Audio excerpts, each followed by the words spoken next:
안녕하십니까. 오늘도 우리에게 주시는 말씀을 기대하며 나아가길 소원합니다. 오늘 본문은 복음을 전하는 방법에 대하여 말씀하고 있습니다. 1절은 이렇게 기록합니다. 형제들아, 내가 너희에게 나아가 하나님의 증거를 전할 때에 말과 지혜의 아름다운 것으로 아니하였나니. 이 말씀은 1장 17절에서 기록한 것을 반복합니다. 하나님의 비밀의 복음을 선포할 때 말이나 지혜의 뛰어남으로 하지 않는다는 것이죠. 사도 바울께서 교회를 개척하실 때 복음을 전할 때 그의 복음 전함의 태도에 대하여 말하고 있습니다. 하나님의 비밀인 복음을 선포할 때 말이나 지혜의 뛰어남으로 하지 않습니다. 바울 사도께서는 말이나 지혜의 뛰어남으로 복음을 전하지 않으려고 노력했다는 말이죠. 2절에서는 너희 가운데에서 오직 십자가에 달리신 그리스도만을 알게 하려고 했다고 합니다.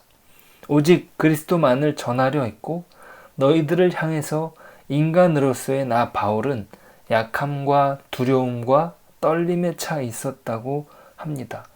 여기서 약함과 떨림과 두려움이라고 하는 것은 자기의 무능함, 무력함을 철저히 깨달은 자의 태도입니다. 자기 능력이나 무엇에 자신이 있는 사람은 자신감에 차 있게 마련이죠. 절대 떨거나 두려움이나 약함에 처해 있지 않습니다. 이것은 바울이 다른 사람에게 있어서 세상 지혜에 있어서 세상 학문의 열등감을 느껴서 이런 것일까요? 전혀 그렇지 않습니다. 바울 사도만큼 학문적인 배경에 뒤떨어지는 사람이 없습니다. 이것은 자기의 인간적인 능력을 철저히 불신하는 태도입니다. 좀 더 적극적인 의미인 것이죠. 단순히 나는 부족하다, 겸손하다 그 정도가 아니고 인간으로서의 자기의 능력과 지혜 그런 것을 철저히 불신하는 그러한 태도입니다. 그렇기 때문에 즉 자기에게는 의지할 것이 전혀 없기 때문에 자연히 복음을 전하는 태도에 있어서 약함과 떨림과 두려움밖에 있을 수 없습니다. 자기가 가진 것이 없으니까 나의 말과 선포가 나의 복음 전함이 지혜의 설득력이 있는 말로 하지 않고 오직 성령님의 나타내심을 따라 증거하심을 따라 전하여 졌다고 말씀합니다. 지혜의 설득력 있는 말, 논리적인 설득력, 그것을 의지해서 복음을 전하지 않았다 말합니다. 자, 여기에서 논리라는 것이 무엇입니까? 이 논리적 설득력은 사람을 믿게 만들지 못합니다. 신앙하도록 만들지 못한다는 것이에요.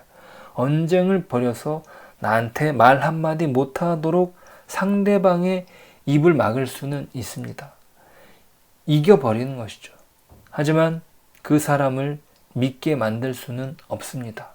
오직 성령님의 나타내심으로만 가능합니다. 이것은 단순히 이적적인 표적을 말하는 것이 아닙니다.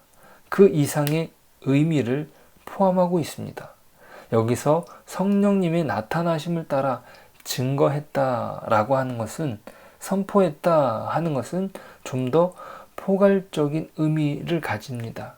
복음을 전할 때 지혜의 설득력 있는 말로 하지 않고 성령의 나타나심을 따라 증거하심에 따라 했다는 것이죠. 여기서 성령님의 나타나심이라는 것은 그리스도의 복음을 계시하신 것과 또 그 복음을 전하는 것, 또 그 복음이 받아들여지고 믿어지는 것의 모든 과정을 다 포함하는 것입니다. 복음을 계시하는 것, 사도들에게나 선지자들에게서나 복음을 계시하게 하신 것, 그 복음을 사역자를 통해 전하게 하시는 것, 이것을 또다시 받아들여 믿게 하는 것, 이 모든 것에 있어서 성령께서 역사하지 않으시면 되지 않습니다. 이 모든 것을 포괄하는 표현이 4절의 성령의 나타나심을 따라 증거했다는 말이죠. 2장 6절을 보시면 우리가 온전한 자들 중에서 지혜를 말한다고 기록합니다. 여기에서 온전한 자는 영적인 일을 분별할 만한 사람입니다. 이 세상에 그런 지혜가 아니라 이 세상의 관원들, 말하자면 어떤 지식적인 면에서 어떤 지적인 면에서 남을 가르치는 가장 최고 형태의 세상적, 세속적 지식 학문을 이야기하는 것이 아니라 우리 하나님의 지혜를 이야기하는 것입니다. 이 지혜라고 하는 것은 어떤 눈도 보지 못했고 어떤 귀도 듣지 못했고 어떤 사람들의 마음에 떠오르지도 않았던 것입니다. 말하자면 듣지도 보지도 상상조차 할 수 없었던 것이 바로 이 그리스도의 복음입니다. 죄인으로 하여금 하나님 앞에 의로운 자가 되게 하시고 그로 하여금 거룩하게 살게 하시고 그리스도께서 자신의 생명을 주심으로 이를 감당케 하신 이 복음은 사람들이 듣지도 보지도 상상조차 하지도 못했던 것입니다. 오직 하나님의 깊은 곳까지 통찰하시는, 그것을 아시는 성령께서 이것을 계시하시고 인간의 지혜로 가르침을 받아서 우리가 전함에 있어서도 인간들의 지혜로 깨달은 것, 어떤 가르침을 받아 전하는 것이 아니라 성령님께서 가르친 것으로 우리가 전하고 이것을 받아들임에 있어서도 성령님의 역사가 없이는 결코 받아들이지 못한다는 것이에요.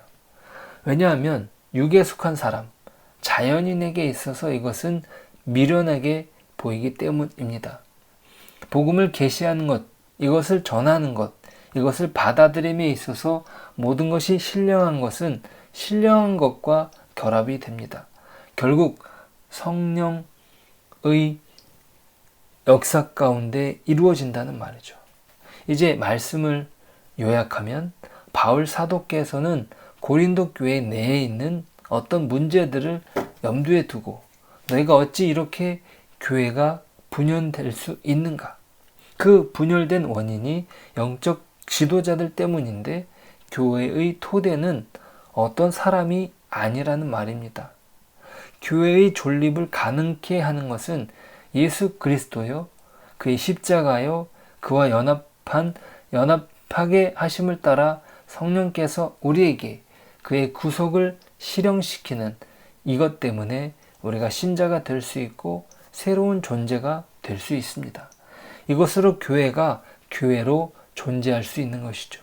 이 복음을 전하는 것으로 교회가 세워집니다. 이 복음의 특징이라고 하는 것은 우선 이 복음의 내용 그 자체가 바로 그리스도이십니다. 그리스도께서 하신 일인데 그가 하신 일, 구속인데 인간의 구원의 객관적인 토대는 예수 그리스도께서 행하셨다 그 말입니다. 하나님께서 행하신 일입니다. 이것을 계시, 그 의미를, 그 사건의 말의 의미를, 그 사건에 담긴 하나님의 뜻과 하나님의 사랑과 은혜와 긍휼과 그 모든 것을 계시하신 것도 하나님께서 성령께서 계시하신 것입니다. 이것을 전하는 것도 성령 안에서 성령을 통해 전해지는 것이죠. 또 이것을 받아들여지는 것도 믿어지는 것도 성령님으로 되어지는 것입니다. 자, 우리 교회에서 그렇다면 부딪히는 문제는 무엇입니까? 내가 아둥바둥 해야 할 일이 아닌데 아둥바둥 하게 됩니다. 그것은 자신이 은혜 안에 있지 못하기 때문이죠. 사실 우리는 하나님께서 그의 교회를 세워가시는 이와 같은 강력한 세상의 어떤 것도 대적할 수 없는 하나님의 능력 있는 역사 속에 그저 우리는 거기에 참여해서 하나님께서 우리를 통해 역사하시는 도구가 될 뿐입니다. 그런데 그것이 참으로 우리에게 보람된 일이고 기쁜 일인데 그 은혜에서 떠나면 모든 것이 뒤틀리기 시작하죠. 불안하고 두려워합니다. 무언가 해야 할 것 같은 압박감을 느끼죠. 하지만 우리가 그 은혜 안에 있으면 불안할 이유가 없습니다. 하나님께서 분명히 나를 통해 역사하신다, 이끌어 가신다는 것을 알고 있으니까 불안할 이유가 없는 것이죠. 오늘 사도 바울이 말하는 복음 사역의 핵심이 바로 여기에 있습니다. 내가 하는 일이 아님을 분명히 명심하는 것입니다. 복음 사역은 사람을 도구로 쓰시는 하나님의 능력의 역사입니다. 이것은 성령께서 하시는 방법이죠. 성령을 의지하며 오늘도 그분의 손길에 우리 자신을 맡기고 어떤 복음의 놀라운 복음 사역에 우리가 동참케 되었는지 분별하고 16절에서 말씀하시는 것처럼 그리스도의 마음을 갖게 되는 저와 여러분 되시길 소원합니다. 기도하겠습니다. 하나님, 누가 주님의 마음을 알아서 주님을 가르칠 수 있겠습니까? 그것은 주의 성령님께서 이끄시는 대로 주님의 성령님께 자신을 맡기는 사람에게 하나님은 평안을 주시고 주님의 마음을 베풀어 주십니다. 하나님, 우리가 교회 사역을 감당해 갈 때 그리스도의 마음으로 감당할 수 있도록 도와주옵소서. 우리의 인간적인 지식으로, 인간적인 지혜로 감당할 수 없음을 고백합니다. 주님, 오늘 하루도 성령님을 의지하고 또 성령님이 인도하여 주시는 대로 나아갈 수 있도록, 살아갈 수 있도록 도와주옵소서. 모든 것 예수님의 이름으로 기도드립니다. 아멘.